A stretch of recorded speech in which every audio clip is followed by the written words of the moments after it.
most thought-provoking hour of the day, dropping jewels and nuggets for the next 60 minutes. For us, by us. You're listening to the Hold Your Point podcast.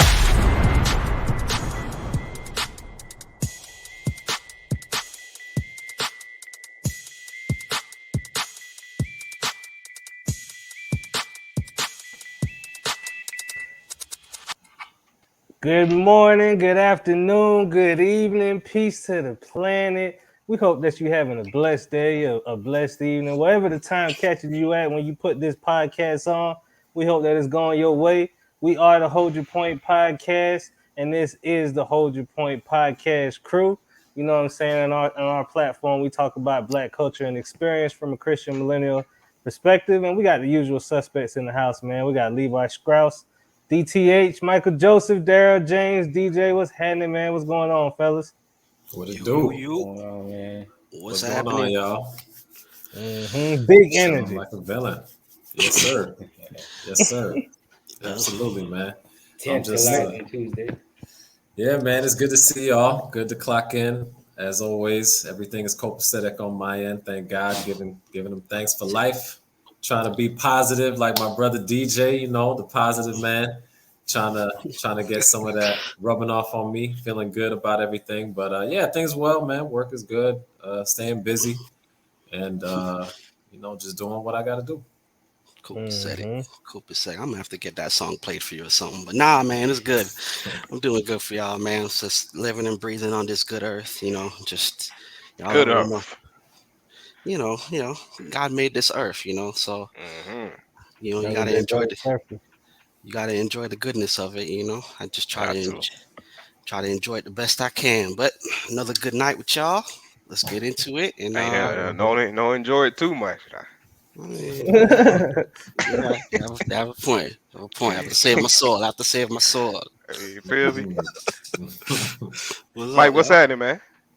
What's going on, with bro? That cooling with the dad hat, man. What's up? Hey, the sun's so hot, man. I got PTSD from it, man.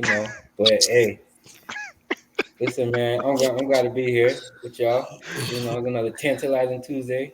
Tantalizing. Let's go. Yeah, man. Another glorious Tuesday, man. So yeah, it's raining outside, man. But hey, sometimes it's good when it rains. It gives you time to me, I look at it as a blessing from God. You know what I'm saying? It's raining, the grass is getting fed. You know what I'm saying? Now we here to feed y'all. You feel me? Exactly. With some Talk about with some it. heat, with some content. So Facts. Fortunato, what's happening? Yeah, man. All's good, man. Like I've been thinking lately, like I've been asking God for some things, and it's like when things start coming your way to prepare you for what you've been asking for, it's like you're not really ready for it, because it's like in your mind you prepare for the end result, but you don't know what God's gonna take you through to get there. So it's like it's a couple things, man. Like I've been asking about it, and now I'm starting to get put through the boot camps in different ways, Yeah, and to see if you for real about it. Yeah, man. So it's like it's all good, man. One day at a time. Hey, man, that's how you know you on the cusp, man. You on the cusp. When it gets tough, that's where you know you right there. Yeah, man. Don't stop till you get enough. For real, it's work time, man. Said. But hey, man, we got a great topic. Last week we touched in real, briefly on creation, and how God put this whole thing together that we sitting on, this dome, as DTH had properly put it last week, that we living on. That's right. And we're gonna continue the series a little bit on creation, man, and we want to talk about the first people, who historically was written about, Adam and Eve. And it's for anybody who knows a little bit of the Bible, even if you go to church on Easter and Christmas, like about Adam and Eve. And so I mean, we want to take it with a different spin and just look at a couple different aspects real quick on just the first couple of people who set foot and had a recorded annotation about their pieces here on Earth. So right off the bat, man, I want to get into this first one, man, because in the beginning, God created, he talks about the creation and all that stuff, and then like on the second day, that's when he created the garden, right? And The garden came up, and the grass and the earth was watered and whatnot. And he seen that he had no man to till the garden, and then he created Adam, and then he put Adam in the garden, and for Adam to dress the garden and keep it. Right, that's the very first things those come up when between those two pieces. So I wanted to ask you, like, obviously, if Adam was placed in the garden to dress it and to keep it, like, it's work that was involved. So why do you think that, biblically, if we're looking at it analytically, why do you think that God gave man work before he gave him the woman? Man, Work it's a great before the question. woman. That's a great question. I'm gonna start off with that. Uh, I think definitely there's a purpose behind that. There's definitely a reasoning before. There's a reasoning why God does everything that He does. That's 100%. first thing, and I think for that, first thing that He wanted, if we look at it, first thing that He gave Adam was responsibility before He gave him a woman, and I think that just shows an example or something that you know most men should take on. Most men should um, definitely try to do before they try to really try to lock down a helpmate. We'll get into that later. But when they try to lock down a helpmate, you know, I think first they have to lock down their responsibility, and that's what the example that God is trying to bring into that.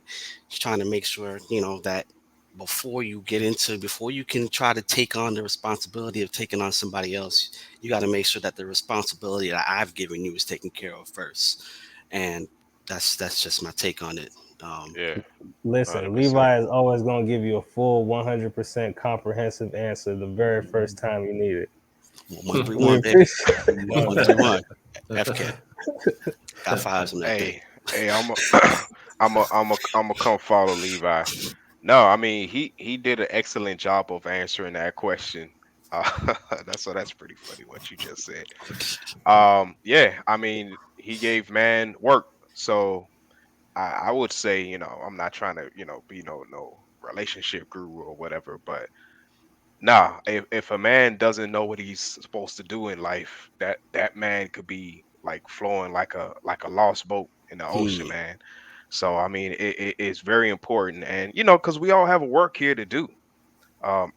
Especially men, we're supposed to be right up underneath Christ, right up underneath God, and I'll never forget a brother, which y'all may or may not know him. Is he's a master investor, Grant Cardone. He came on an interview and he told his wife, he said, you know, I give you anything you want, but just don't take away my, I can't remember the term he put it, but basically, well, it was his work. He was like, if you take that away from me, it's over. You know what I'm saying? Because he's a guy that went through a bunch of different obstacles in life. You know what I'm saying? And he finally came up on the other side, right? He finally found what he was led here to do, what he was led here to do on this earth, which is help others, get into the investment game. So no, so the work is what each and every one of us supposed to do, especially the man. So, and that's before woman, just like Levi said, you're supposed to find that before your mate. In a perfect world, that's what happens.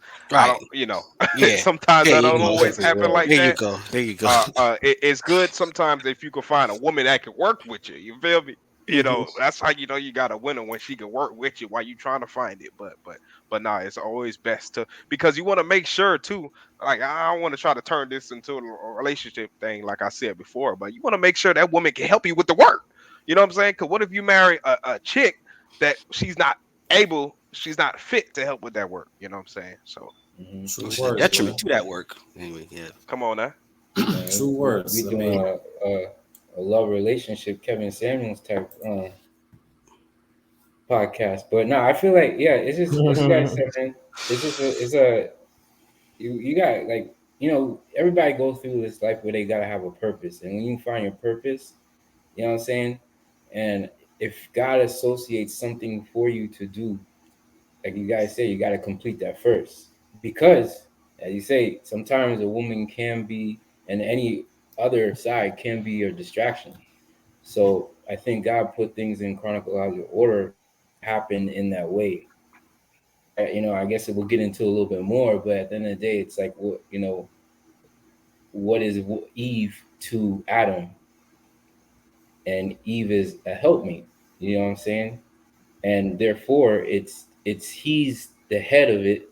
So therefore, she comes in and she helps with whatever God assigned first, and that purpose that He has.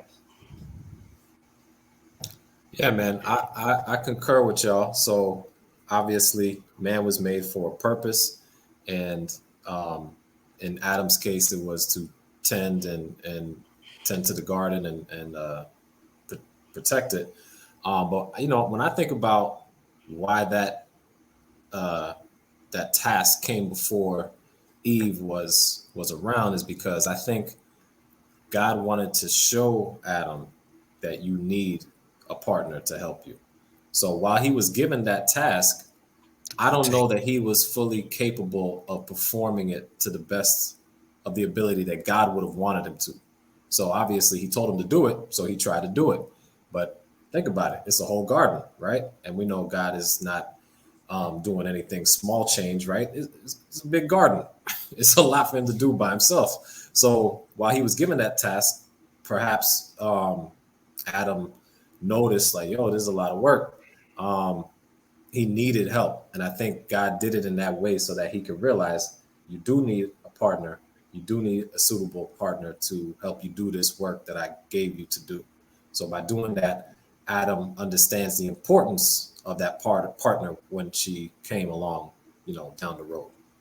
Yeah, I mean, that's an interesting perspective. I haven't really thought of it that way, because I mean, the main thing, I always consider it, is it's kind of like how we see it today. Like, women, 95% of the time, from my experience, they desire a man, and that's a lot of the focus is 100% of the time is a man. And then in a 100%. lot of cases, how it should be, a man should be focused on his money or his work, because once you focus as a man, once you focus on your work or your money, then everything else will come into play. But a lot of times these young cats, instead of focusing on their work, they focus on the woman. And it's you're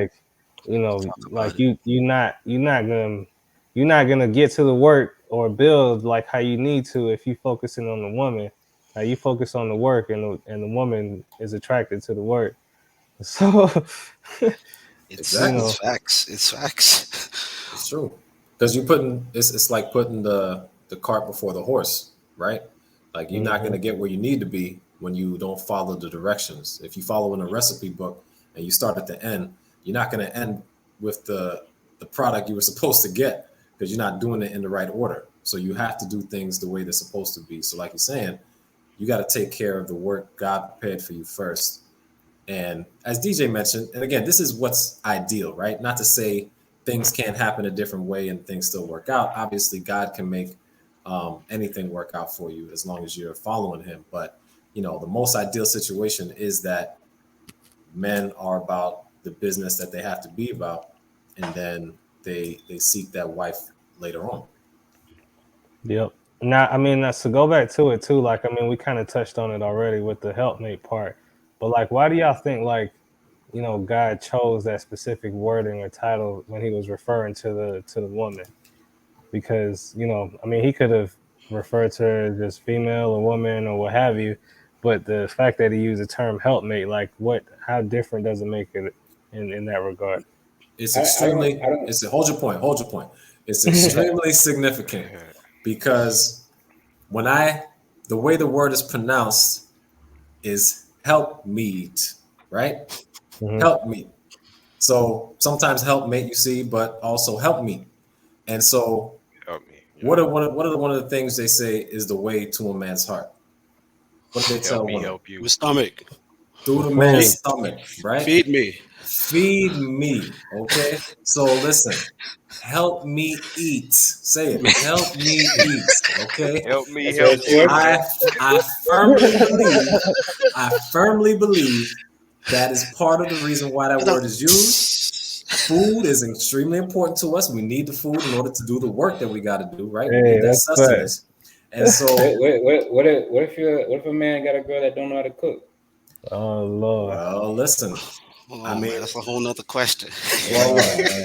that's part of the reason why it's an important thing. Obviously, I believe a man should learn to cook as well. I'm not trying to go down the path of some Yeah, brothers who yeah, may say the woman has to cook only and all the time and all that kind of stuff. You share the responsibilities, but in that case, I do think people should be willing to learn. Right, like if I was involved with a young lady and she didn't know how to cook, I would work with her and hope she is at least willing to learn how to do so How you because it's gonna help something with we're her? going to do. We're going to learn it together. We're going to get some recipe books. We're going to go on YouTube. TikTok. There's no reason why we can't figure that out together, right? If we're It's in got that to. Hey, It sound if like we're in that type of it a sound like a deficit, lot of there's a whole lot of Yeah, resources and tools available to us today. There's no yeah. excuse not to be able to cook yeah. something No, in Yeah, that. 2022. no, well, real quick go. to that Yeah, to that point, I mean, just to put it that in that sense, if she truly cares about you as a man, cares about your well-being, I feel like she would want to in that sense. But that's just that my point on that. Oh But Lord, we got to something get on to the get to get to the question, to get back to the question real quick about the term helpmate and help me or whatever. I think the term is very important, and it's worded very important exactly in how God put it. Because if you look at it, it says help mate. So what do you think of when you think of help? In my terms, I think of somebody helping you. Now, that would imply that you as a man, you have to be doing something. You know what I'm saying? Like just to put a little feather in the cap a little bit. The man has to be doing something in order for you to help. You can't help somebody who's not doing anything. hmm And so like There'll the be way how no I no think work about it, return. and just And to just to say that is that a man has to be working, has to be doing it, and then he gets help. He gets somebody fact. who can give him assistance. I like that. And just You know, to jump on that real quick too, like that's why like not for nothing, but that's why like some real women who got their stuff together gets frustrated with like a hmm man they with who ain't doing their part because women are incubators. So it's like what you pour into them, they magnify. Yep. So it's like, if you not pouring into a woman who needs to be like poured into, she either gonna dip out on you or she gonna be Speaking facts. frustrated. And so it's Speaking like, yeah, facts. it's important as a man, like you said, you have that work and you going because as women, they're incubators and they kind of need you to pour into them so they can just blow up whatever it is that you're doing. Yeah, for real. yeah. Literally and Oh man, physically. some heavy stuff. Nah, you know what? I kind of like what DTA said when you said not only like help me eat. It. I take that as the same situation as I don't only apply that to food because what I'm saying, the purpose of a relationship is to enhance. So if a woman 100%. is there to help you, what I'm saying, she's when you feel like your back's against the wall, it's her job to be there to uplift you. You know what I'm saying? It's her job there to encourage you, etc. Like that. Just as that backbone. And then to help me eat. If you want to take it from that sense, like yo, we out here, we both eating. It doesn't have to necessarily mean like okay, you out here, cooking in the kitchen and whatever, but Yeah. you're gaining together. You know what I'm saying? But as a man, you're leading. So with the definition to go answer the question, man, like to why is it the word help me is because the it's her job to help.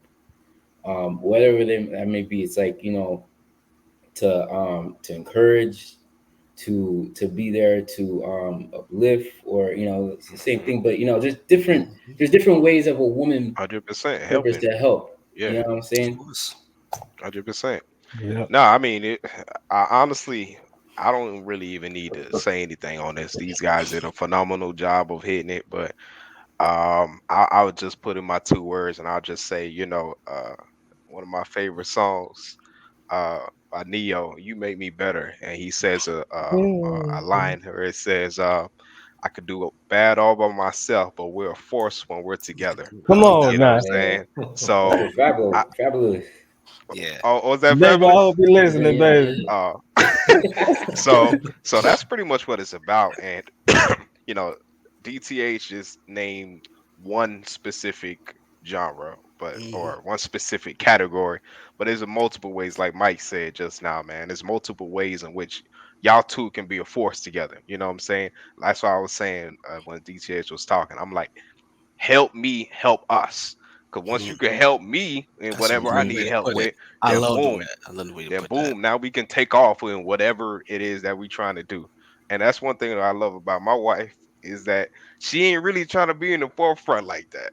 You know what I'm saying? So she is exactly what I need, you know what I'm saying, to help with the things that I suck at. Because, I'm not really you know what I'm saying, behind the scenes, which is very important, doing the little, I don't know what you call that, the It's intricate. Technical stuff. It's intricate. yeah, they're doing the Administration. technical. I'm not a technical kind of cat, man. You know what I'm saying? I like the, you know what I'm saying? I like the forefront. I talk to the people, shake you know what I'm saying? That's more me, man. So yeah, that's my take on it, man.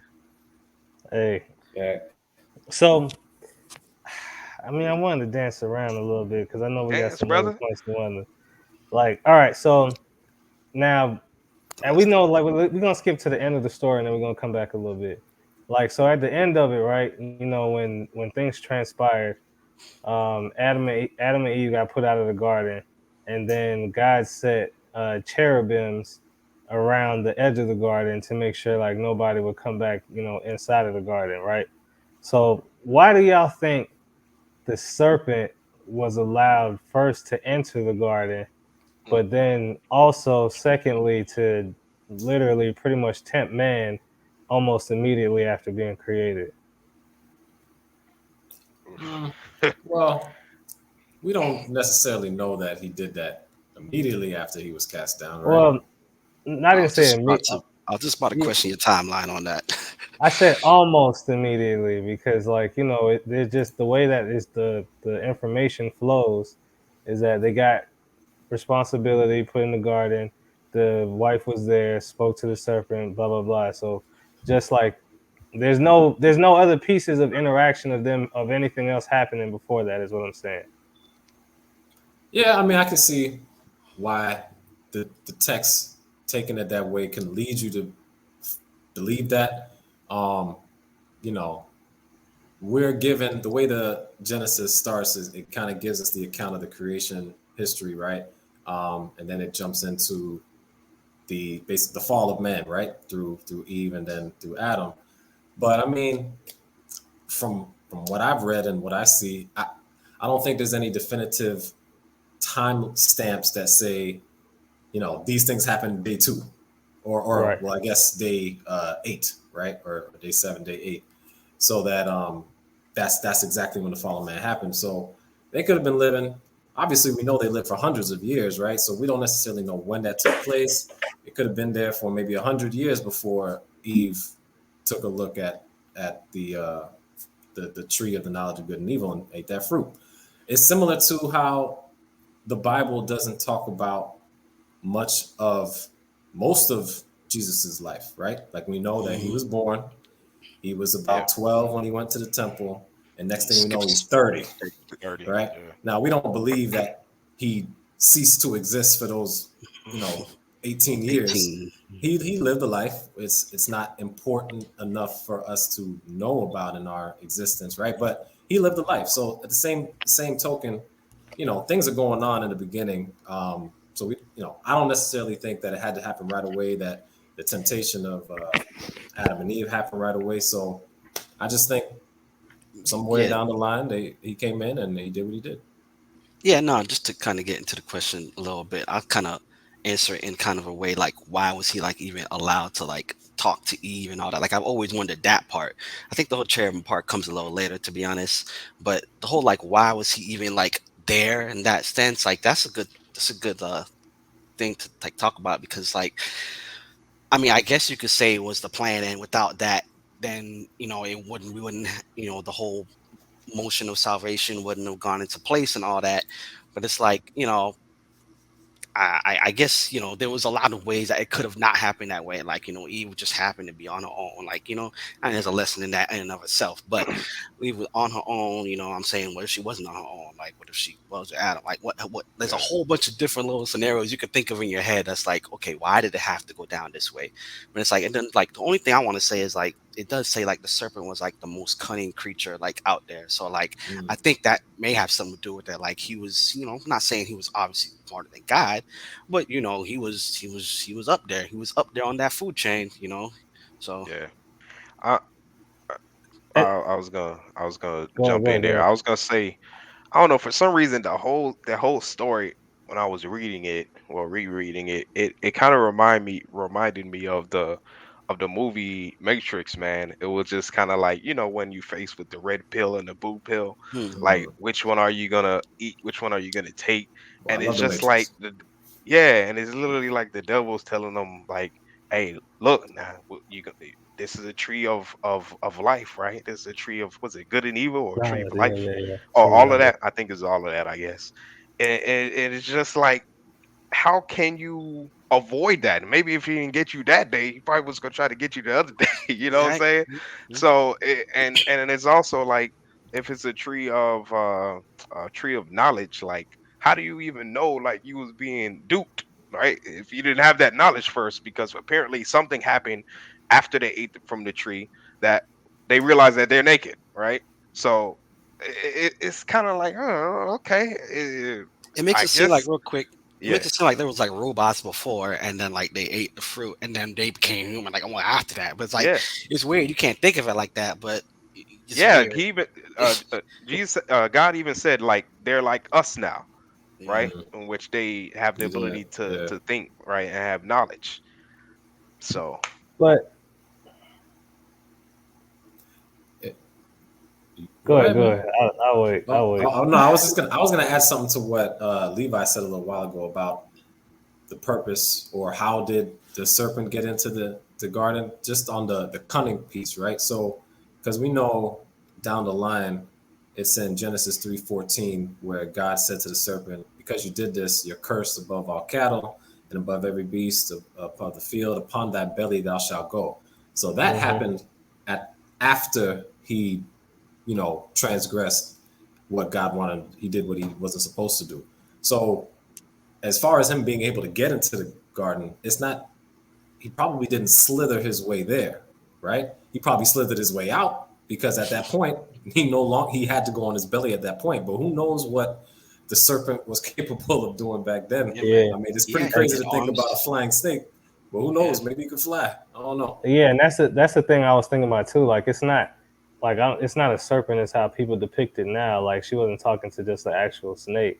But the Yeah. other thing too, like I thought about, is like, well, I mean, maybe it's just not for the purpose of us having all the detail, but there was nothing alarming about like this creature speaking to Saying that's to another Eve part. to like That's another even, part. I what think. I'm saying, like not even Um. consider anything, because we talking to a whole animal at this point, or Yeah. maybe like there was a point where they could speak to the animals in some degree, because Right. I was thinking too, like, my bully Cabo, like he, I know he got feelings and stuff, so I mean, maybe to a certain degree at a higher level, they Well, could communicate a little bit. I think it could be, because think about today, like people, the way they tame tigers and lions, and even people with their domestic animals. These people swear they have an attachment, spiritually with these things, right? Like they can communicate with them and they understand them. I don't, whatever. But, you know, obviously things were in a much better state back then. So if Adam had dominion over all these animals, he wasn't running away from a lion or nothing like that. He obviously had a way to control them, right? So could it be that that was the thing? Because obviously Eve did communicate with the serpent, right? This is not.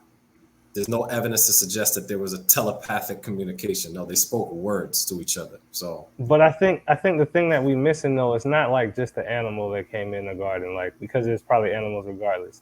It was an evil spirit that entered into the garden Right, and was able to tempt Eve. And so it's like, right.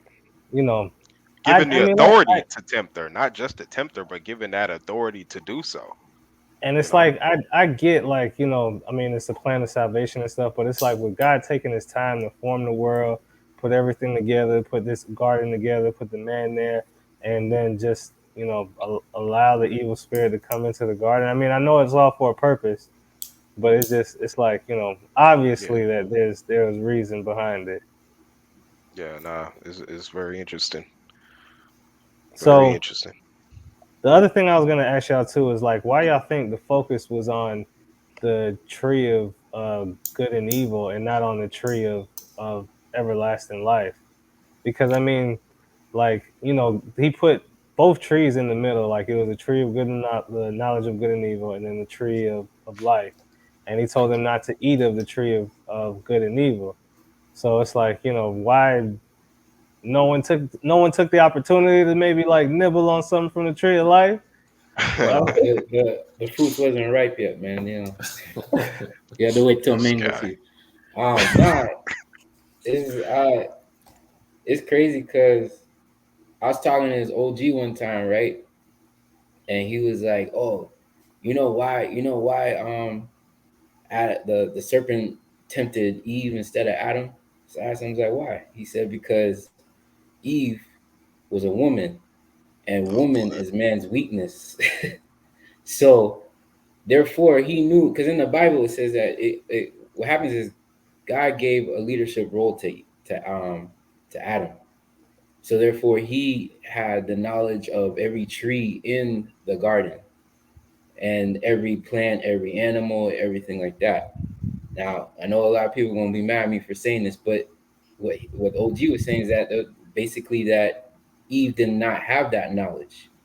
So therefore, she is a woman thinking of her husband knew the serpent was telling her what this tree was capable of, but therefore, in her mind, she was saying, okay, if I can have the knowledge of, being able to have all this power, I want my husband to have it. So therefore, it was brought to him as well. So it wasn't really out of temptation. Now, going back to why all this happened is because, I guess, if it wasn't, we wouldn't have salvation. We wouldn't be where we are today. But that's just my question. I mean, that's my answer. I feel that it happened in chronicle order because it had to happen. true. I mean, so like, what do y'all think? Like, so obviously, like, right, God's commandment was for us not to eat of the tree of good and not good and evil, so to not have the knowledge of good and evil. But here we are, 2022 in America, and the whole world has knowledge of good and evil. Like, what do y'all think are some of the byproducts of us going against God's commandment, and now us having knowledge of good and evil? Well, just let me Do real we quick. really have knowledge? I want to back up because you were saying why didn't anyone try to get to that tree of life, right? Well, I think the thing is because as it says, once they ate, as DJ said, they had the knowledge of good and evil, and he said, lest they grab their hand, stretch their hand forth to the tree of life and live forever. But the thing is, had they not sinned, they would have already been living forever. Come on, Pastor. You know what I'm saying? So they already had eternal life had they not sinned. So there was no need to eat that fruit, really. I mean, there was no desire for it. But you see, once they messed up, now they're reaching for it. Now they really want it. But of course, that angel was there with the flaming sword, stopping them from getting it. So I they like there that. was no need for it until there was a need for it. But I mean, the byproduct of that, it's just everything you see today, man. There's just all kinds of wrong in the world and but when I think about it, there's just really no excuse, man, because even the Bible talks about that. I forget exactly where, but even nature teaches you that God exists and there's right and wrong, and you have spirit in you, even though people may think they don't or they're atheists, whatever your belief is. You have some type of I don't want to say the word religion, but you have some type of Belief. spiritual belief, even no Yeah. matter what people think. Even evolution is a spiritual belief. So, um, people just they they just do whatever they want, and there's no, they know what's right and wrong, but people just have this strong desire to be rebellious, really. Yeah, no. To tack on to that, like I think one of the biggest consequences of like us like doing this, having this access to knowledge of good and evil, like this easy access to knowledge of good and evil, is that exactly what, the serpent said to the woman, kind of what is how a lot of people think of it today.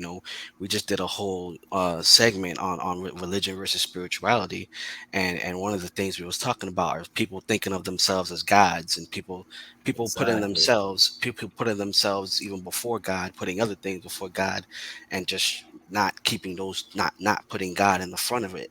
And that's really where a lot of this knowledge of good and evil comes from. A lot of people nowadays, they think of themselves as gods. They think of themselves highly. They're not humble enough to worship God.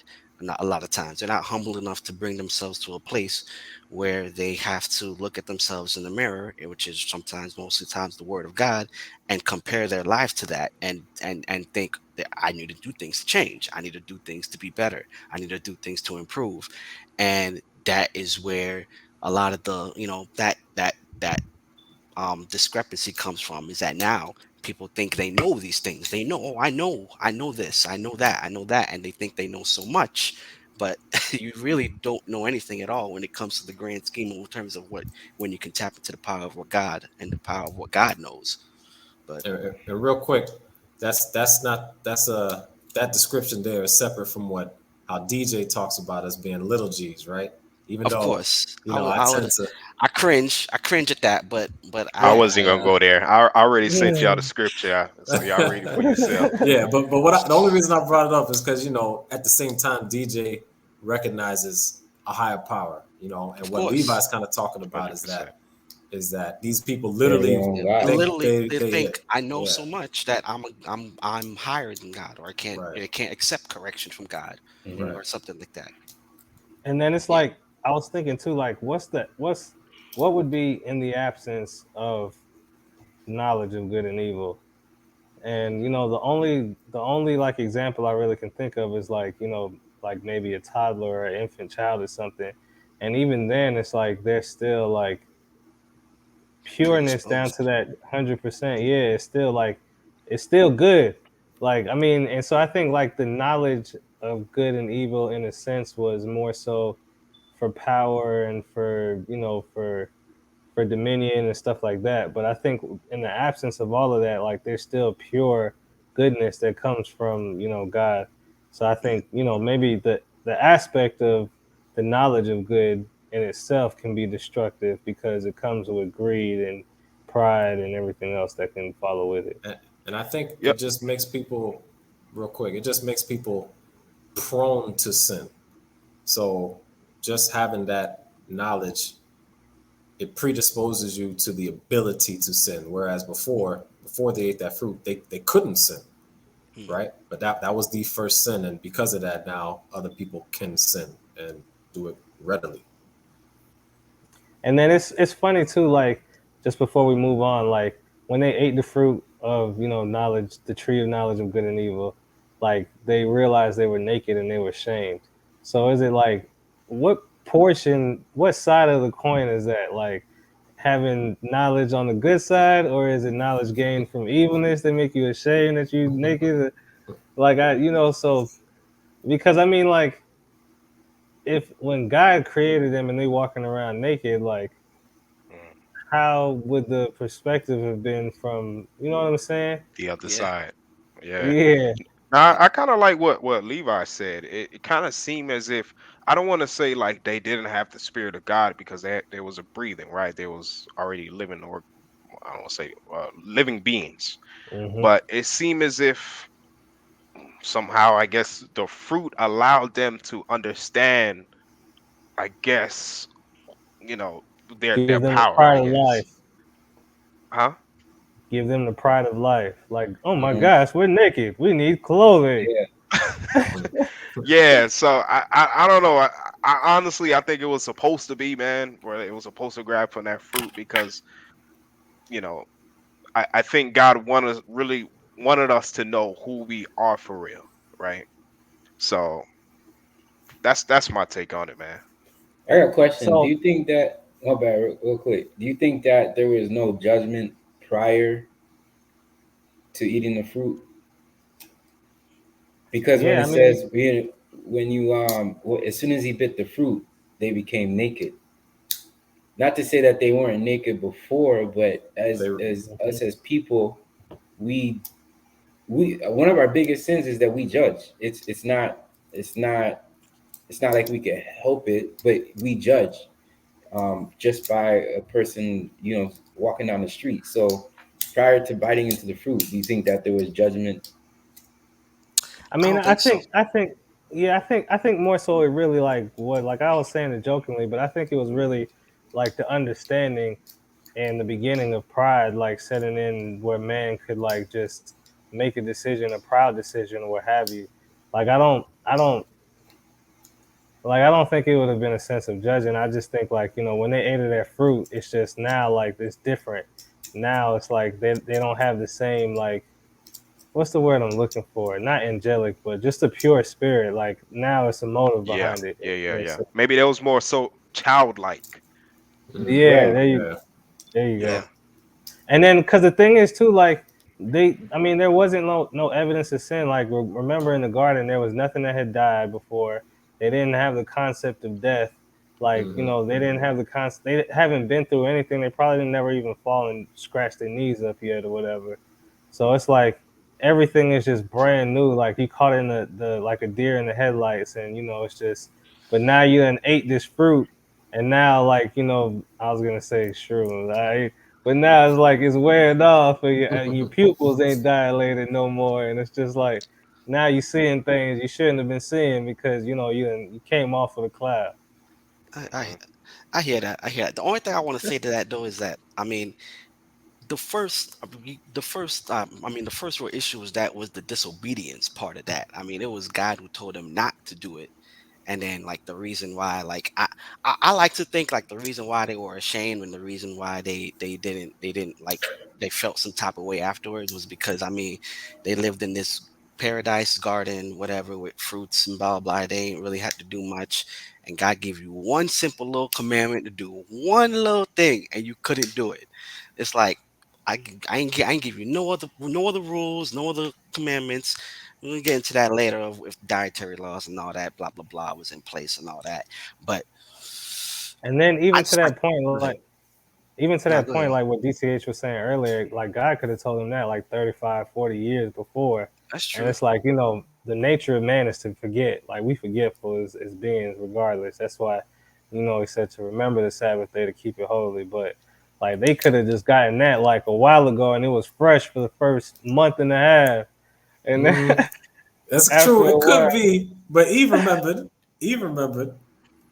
Eve yeah, remembered. yeah. I mean, but You then did know. she remember with the same like vigor that she would have gotten it the first Yeah, day? Like, yeah. She was deceived. What the serpent said was a half truth and a half lie. What he told her is basically, if you eat this fruit, you, you will surely die. Well, what she was saying was, well, I thought we would die if we eat this fruit. Serpent saying, no, you won't die. You're not gonna die. And in some senses, he was right. She didn't die. She didn't fall down dead and just beat. But her spirit died. Her connection with God died. The covering that God put on them died, and that's when Mm. they realized what? they was naked. I don't know about the covering because God provided them a greater covering. La- Later Because on, they but put figs on them. Yeah, so but that was there's no symbolic. way it could have been sufficient to the type of covering they had before them figs and things. Oh yeah, yeah, yeah. Of course not. Yeah, yeah. All right. So last question I want to ask y'all real quick as we start to circle the block a little bit is so at the end of it all, when God comes back in the garden and he realized now they got leaves on their waist and they trying to cover up and stuff, and he asks like what's going on? Adam, I told you to do this. He said, Eve told me to do this. And Eve said the serpent told him to do this. And so, the serpent was the last in line. He ain't had nobody to pass the buck to. So he was the first to get corrected. And so, God told the serpent, like, as DTH said, that you're going to fall on your stomach and eat dust for the rest of your days. But the portion, of course, with the woman, unfortunately, the pain and labor and stuff like that. But God also said that like there will be enmity between the woman's Hmm. seed and the seed of the serpent. Now, obviously, if you're thinking just a little bit higher than normal, he's not talking about the seed, the actual The kids. eggs like Yeah. snake baby snakes and stuff like that. So like, why do y'all think like that? Well, I don't want to put too much out there and answer the question at the same time, but like, why do y'all think like God said like there'd be enmity between the seed of Eve and the seed of the serpent? I pretty much I think what he's saying is that your generations, the future generations, will continue to, you know, have issues with the serpent, have issues with the devil, right? You're going to continue to be tempted, and well, I mean, the thing is, if you walking with God, right, you're still going to get tempted. So it really doesn't even matter. Like the devil's on an assignment, and he's to try to take you away from the love of God. But I think that's basically what it's saying is, every child, every being that comes to this earth is going to have some sort of temptation that they have to go through, when it comes to the devil. Yeah, I mean, I know there's a deeper meaning to it. I don't really want to just divulge it all the way, but I mean, obviously they had an interaction in the garden, and so that's really where the beginning of the fall of the human race, began. That's where it kind of started. So between Satan and the woman, that's the genesis of the whole thing. So her seed, I mean, it follows that her seed and his seed, as the text says, they would have, enmity. They'd have issues, or not just issues, but warfare between each other, because that's really the two. Not even so much Adam, but coming through the woman, through Eve. That's where it really begins. Yeah, 100%. Yeah. I mean, well, and the thing is too is like, there's two sides to the coin. Like, you know what I'm saying? There's no in between. Like, you either a seed of Eve or you a seed of the serpent. And it's like, depending on what side you on, like there's always gonna be hostility, as y'all said already. So it's like, if you find yourself where it's like, and I think most of the time the hostility is coming from the serpent side, because he knows, like, the time, what the plan is and what have you. So if you find yourself like on the side when you ain't up against no hostility spiritually at any point in your life, then maybe you're on the serpent side of the house. Because, like, just being under the seed of Eve, man, like, trying to get it right, like, and really trying to do it for real, like, the enemy's going to try to fight you down. And it's not always going to be physical people. Sometimes he might attack your health, he might attack your wealth, he might attack your mind, trying to just keep you from doing what God has for you. Yeah, 100%. No, I mean, it's work. You hit it on the head. If you're not feeling the restraint of the serpent up on your heels, something wrong, man. Because like I might have said this before, every day, man, every day it's a battle to try to run the other way from the devil. And that's just like you said, that could be your mind, that could be, what I'm saying, these women running around here trying, what I'm saying, that could be what's happening on the job. So yeah, no, you did pretty much hit it. I mean, there's always, you gotta think about it, the devil from the beginning has been trying to get us into, like, his traps and into his little lies, into his deceits from the very beginning. So what makes you think he's not going to try us now as time goes on, as this earth moves on, as we keep living on as humans? He's going to try each and every one of y'all. You guys got to stay strong and keep fighting the good fight. Yes, sir. And as they say, man, it takes money to go to war. And it's like, we fight a war not against flesh and blood, but against, spiritual wickedness in high places. So like the enemy's not gonna fight you like one-on-one physically. He gonna fight you from the White House. He gonna fight you from Congress. He gonna fight you from your local municipalities. He gonna fight you on the job. He gonna fight you through the bills coming through. Like it's gonna be fight different ways. It's not always just gonna be your neighbor. You know what I'm saying? He might fight you through your engine, or your something might blow out on the car. God, Lord, the highway. He fighting us through these gas prices. Hey, I know a lot of people. The gas prices.